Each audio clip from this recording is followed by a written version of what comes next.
Item number SCP-264. Object Class Safe. Special Containment Procedures.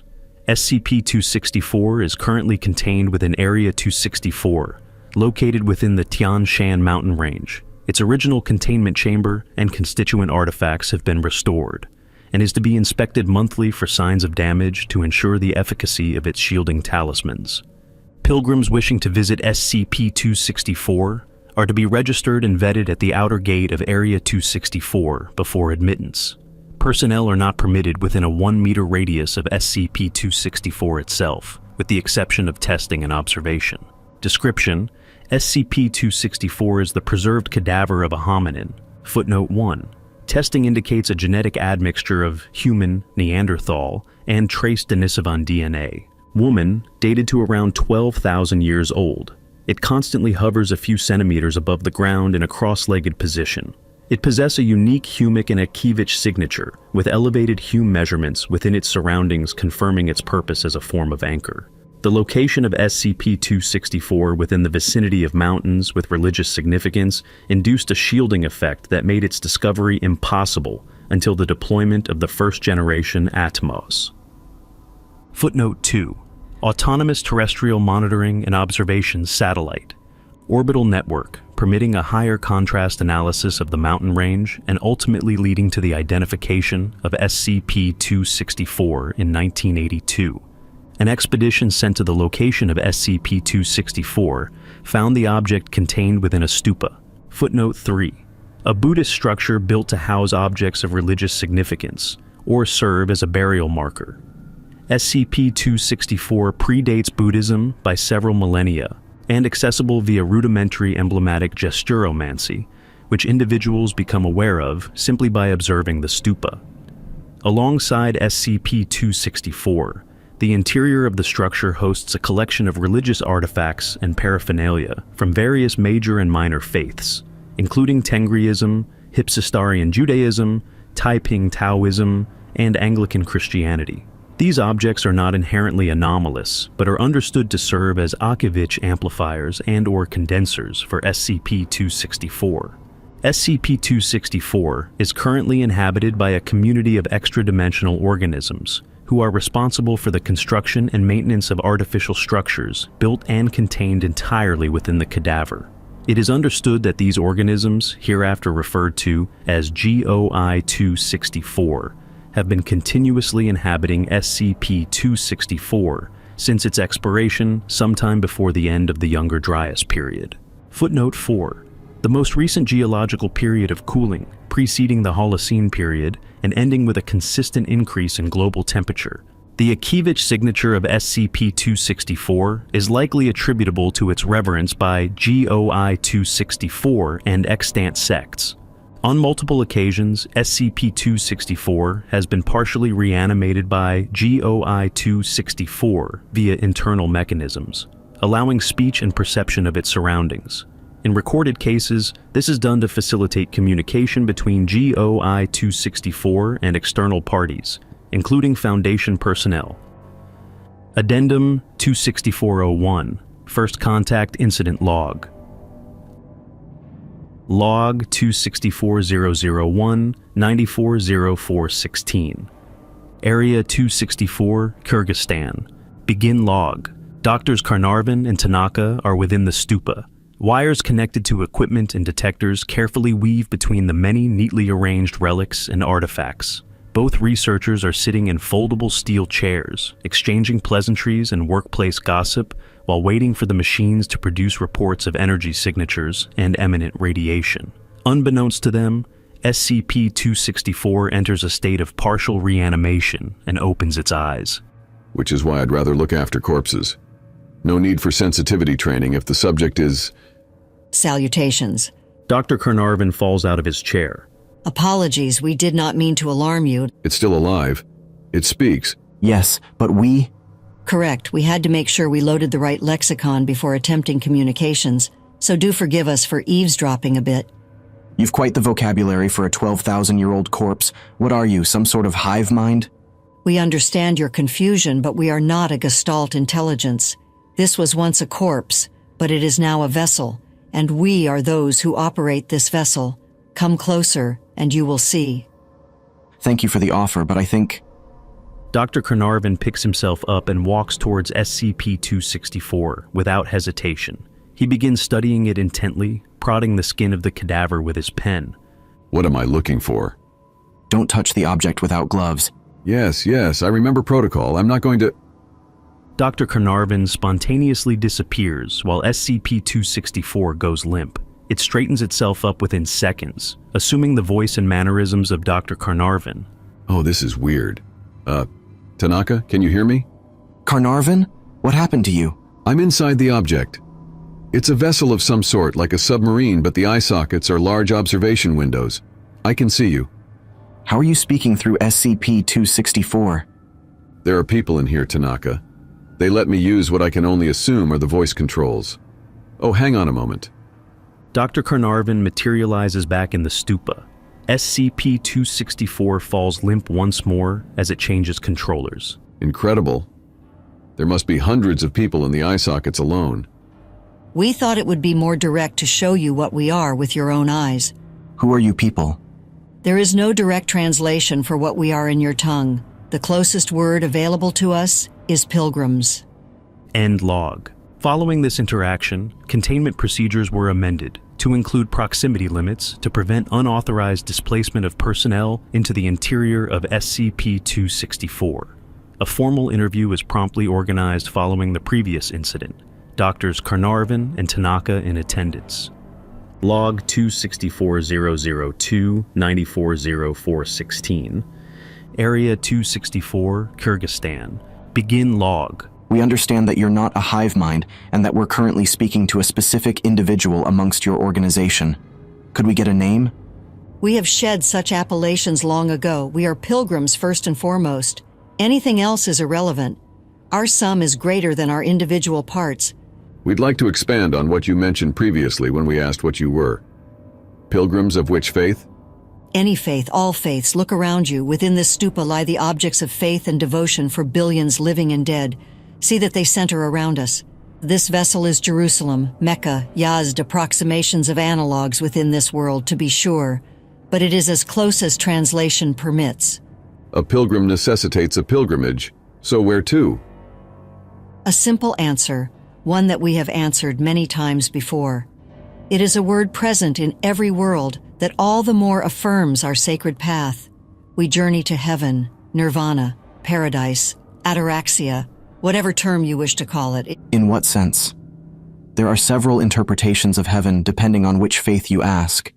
Misguided interpretations, they are ersatz heavens, facsimiles of derivatives of retellings. True heaven lies beyond. We are united in faith across worlds, across realms, across planes of existence, all towards attaining the perfect end, that which all life is promised. One moment. Realms? Planes of existence? We thought you would have surmised from the start that we are not of this plane. Every world is a branch on a tree, and our collective faith spans over forests. We'd prefer direct confirmation, rather than illusions. I take it your pilgrimage is hence a multi-dimensional affair. But why? True heaven lies beyond. It is beyond any single one of us. Consider the tale of the Tower of Babylon. It is old enough that most worlds have some version written down. In their naivety and arrogance, mankind attempted to build a tower to heaven, only to be struck down by wrathful deities. Humanity is punished in some form or another, but such is the cost for trifling with gods and their petty domains. True heaven lies beyond gods. It is a painful lesson, but a lesson nonetheless. It is how most worlds shed their dependence on gods. Science, logic, and reason dominate humanity thereafter. But as we have all come to understand, true heaven lies beyond the skies. We understand that this world has also arrived at this conclusion. The earth was blue, but there was no God. Yuri Gagarin didn't actually say that. Gaga who? Not important. Please continue. Ultimately, we had come to understand that true heaven lay beyond worlds. Once we had mastered the art and science of tunneling to other worlds, we arrived at a profound realization that many others experienced the same revelation. We were pilgrims emerging from a fog of ignorance and misplaced faith, only to find that there were others walking our path alongside us the entire time. Is there any evidence of this true heaven that you speak of actually existing? Dr. Tanaka glares at Dr. Carnarvon for tactlessly introducing this question. Worry not, this is frequently asked question. True heaven can be likened to the peak of a mountain. A mountain must have a peak because it is a mountain, but we may only know which of its peaks is the highest when one scales it and sees for themselves that there is nothing beyond. Heaven exists because it must, and for what other reason have all worlds invented a word for it? Would you have known if you had found this true heaven? That we would. You would feel it in your hearts as we do. It is an implicit understanding ingrained in the conscious mind. For this, we too have documentation, medical records, autopsies. On very rare occasions, individuals may attain a spontaneous visualization of true heaven. It comes as a sensation of lucidity amidst the slumber of the young, old, or sick, during which they begin a process of displacement between realms. Our instruments record unique brain activity, and we know from psychic measurements that true heaven is a realm of pure light, among other elaborations. We do not understand the underlying factors, and it may well be purely random chance, but from what remains, we have confirmed that these individuals have tunneled to true heaven. To summarize, your evidence that true heaven exists in some interdimensional space is comprised of philosophical conjectures and an alleged random displacement or tunneling process. It is a multiversal truth. It must exist because the concept exists. There is an innate awareness in all of us that there is something out there after the end. True heaven is known to us because we have dug deep enough within ourselves to discover this truth. And so we set off on our pilgrimage across worlds, spiraling ever upwards towards heaven, or downwards, depending on how the cultural fabric of your world was spun.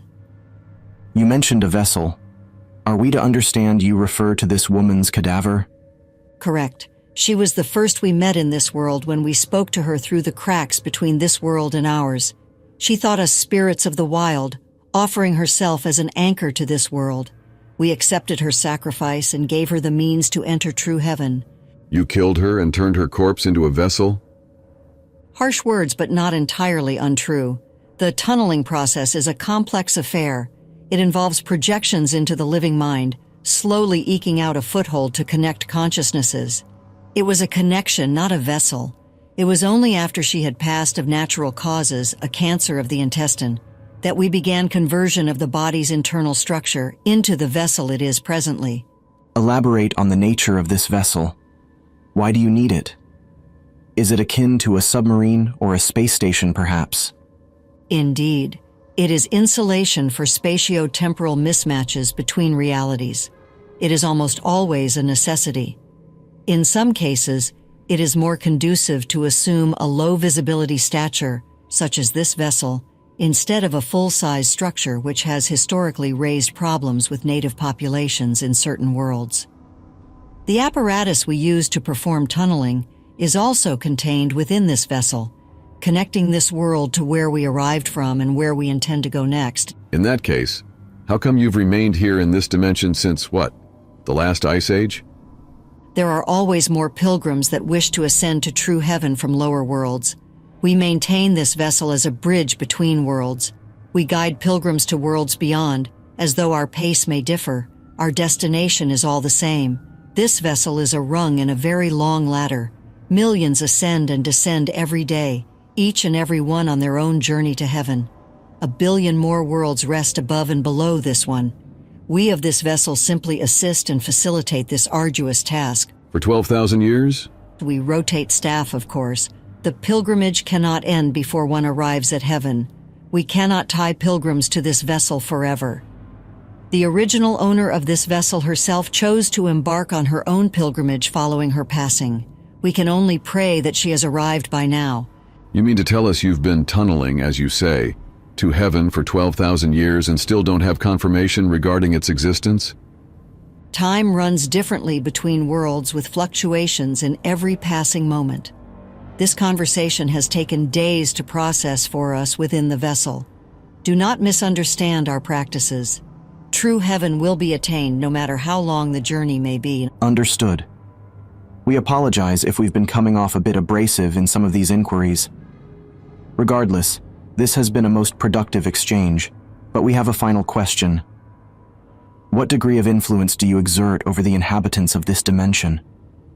Given that you've probably hollowed out the cadaver to fit your equipment, it can't ambulate, much less go around collecting religious artifacts. We have encountered a million versions of you, kingdoms and domains and organizations like yours, some friendly, others hostile. We do not engage in proselytization specifically to avoid drawing the ire of these actors. Alas, revelations cannot be kept under lock and key forever. Conceptualizations of true heaven can occur spontaneously without rhyme nor reason. You may call them heresies, anathema, haram, but the believers in this world are drawn here regardless. They understand that which lies beyond what the faiths of this world can promise them. They find this vessel of their own will and capabilities, and who are we to deny the faithful their passage to heaven? Often they will bring objects of their old faith here to serve as mementos and tribute, but most importantly as a token of recognition that whatever they used to believe in is merely an abstraction of what truly is, of what true heaven is. Dr. Carnarvon begins to open his mouth to speak, but has their leg kicked by Dr. Tanaka. He remains silent. All right, this concludes the interview. Thank you for your cooperation. A few final words. Consider them when deliberating how your organization chooses to interact with us and this vessel moving forward. We are a rung in a very long ladder, a rung which upon sits a million worlds. To break this connection is to provoke the fury of every single one. This has happened before. Do not let this happen here. Rest assured, we will communicate your concerns to our superiors. End log. Addendum 26402. Analysis of SCP-264 supplementary materials. In follow-up interviews, documents pertaining to evidence of true heaven were received and analyzed by Foundation medical personnel. It was found that all medical records of tunneling to true heaven were consistent with fatalities associated with SCP-3966. Based on current understanding of SCP-264's internal mechanisms and interdimensional displacement technology, it is highly unlikely that there is any further overlap between the two anomalies.